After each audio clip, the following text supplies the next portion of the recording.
മകാരാണി വസുധ ദൈത്രി. ഇയാളുടെ ജേണി പറയുകയാണെന്നുണ്ടെങ്കിൽ എൻ്റെ സെക്കൻഡ് ബേബിയാണ്. I'm so happy. Girl baby pregnant ആണെന്ന് അറിഞ്ഞപ്പോൾ തുടങ്ങി ഗേളാണെന്നൊരു ഗസ് എനിക്കുണ്ടായിരുന്നു. So getting a girl child ഞാൻ ബിലീവ് ചെയ്യുന്നത് നമ്മുടെ വീട്ടിലേക്ക് ഒരു ഗോഡസ് വരുന്ന പോലെയാണ്. So we are literally celebrating each and every day of hers. And ഇപ്പോൾ പറയുകയാണെങ്കിൽ ഞങ്ങൾ സെലിബ്രേഷൻ ലെവൽ എന്ന് പറഞ്ഞത് ആക്ച്വലി ഇപ്പോൾ എൻ്റെ മോനാണെന്നുണ്ടെങ്കിലും ഹി വാസ് സോ ഹാപ്പി. അവൻ ഭയങ്കര എക്സൈറ്റഡ് ആയിരുന്നു. ആൻഡ് അത് വല്ലാണ്ട് ഞങ്ങളുടെ ഒരു ഫാമിലി ബോണ്ടിങ് ജെൽ ചെയ്തു. ഒരു സെക്കൻഡ് ബേബിയും കൂടെ വന്നപ്പോൾ അവൻ റെസ്പോൺസിബിൾ ചേട്ടനായി കാണുന്നു.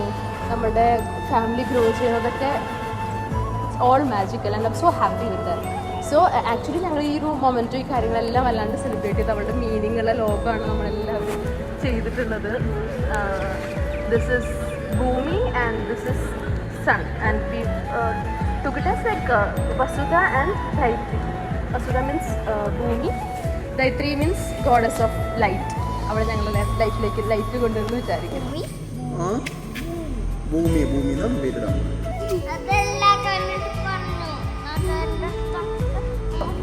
ഹാപ്പി ഞങ്ങളുടെ ചെല്ലക്കുട്ടിയാണ്. It is very smart. Smart എന്ന് പറയുമ്പോൾ I'm so happy.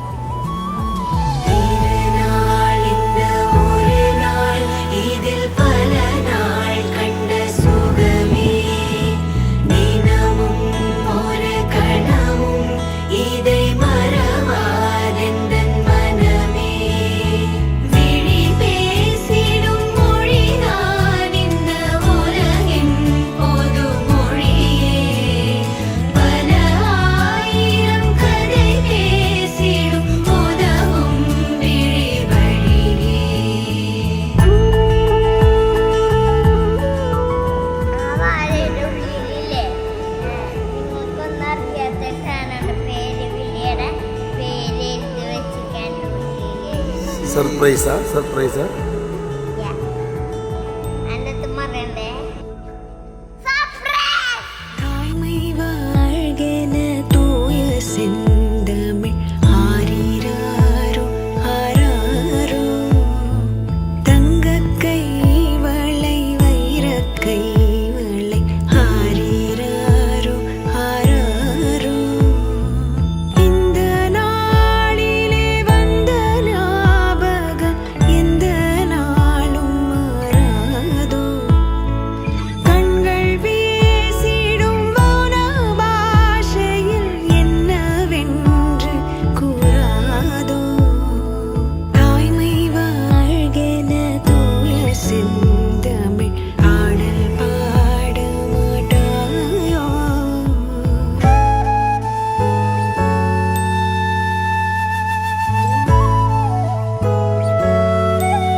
Vasudha Daitari വന്നു. ജസ്റ്റിനെക്കാട്ടിയും കൂടുതൽ ഞാൻ ഭയങ്കര ഹാപ്പിയാണ്. നമ്മൾ കോളേജിൽ പഠിക്കുമ്പോൾ നമ്മളെപ്പോഴും പറയും ഒരു ആൺകുട്ടി ഒരു പെൺകുട്ടി വേണം, ജസ്റ്റിനെ പോലെ സ്മാർട്ടായിട്ടൊരു കുട്ടി വേണം. അപ്പം so happy. Justina is very much important for me. ലൈഫിൽ ഏറ്റവും കൂടുതൽ ഇമ്പോർട്ടൻ്റ് ഒരാളാണ്. എൻ്റെ ബെസ്റ്റിയാണ്, എൻ്റെ സിസ്റ്ററാണ്. So I'm so happy. Actually first pregnancy പറഞ്ഞപ്പോൾ മോൻ്റെ ആയിട്ട് എനിക്ക് നല്ലോണം റെസ്റ്റൊക്കെ എടുത്ത് ഒരു പ്രഗ്നൻസി കറക്റ്റ് എൻജോയ് ചെയ്യാൻ പറ്റുമായിരുന്നു. പക്ഷേ ഇയാളുടെ കേസിൽ എന്ന് വെച്ചാൽ വർക്കിംഗ് ആയിരുന്നു, നല്ല ബിസി ഡേയ്സ് ആയിരുന്നു, സ്ട്രെസ്ഫുള്ളായിരുന്നു. ചില ദിവസങ്ങൾ വളരെ സ്ട്രെസ്ഫുള്ളായിരുന്നു. അപ്പോൾ എനിക്ക് കൂടെ എപ്പോഴും ഉണ്ട്. I used to talk to her. എനിക്ക് എൻ്റെ കമ്പാനിയനായിട്ട് എനിക്ക് അപ്പോഴും ഫീൽ ചെയ്തിരുന്നു. അപ്പോൾ എനിക്ക് ഇയാളോടുള്ളതെന്ന് വെച്ചാൽ എൻ്റെ അപ്സ് ആൻഡ് ഡൗൺസ്, എൻ്റെ നല്ല മൂഡ്, പൊട്ട മൂഡ് എല്ലാം കണ്ട് എൻ്റെ കൂടെ ഉണ്ടായിട്ടുള്ള ചക്കരക്കുട്ടിയാണ്. സോ ഐ വിഷ് വാവയും വലുതാകുമ്പോൾ നല്ല സ്മാർട്ട് ഗേളായി എല്ലാ സ്ട്രെസ്സും ഹാൻഡിൽ ചെയ്യാൻ പറ്റുന്ന ഗുഡ് ഗേളായിട്ട് വളരണം.